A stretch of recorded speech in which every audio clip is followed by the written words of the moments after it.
Good morning. I'm going to read Psalms 119, verse 11. I got all the answers to my needs.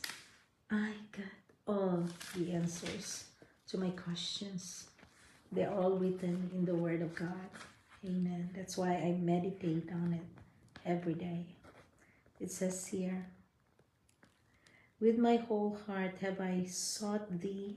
O let me not wander from thy commandments. Thy word have I hid in my heart, that I might not sin against thee.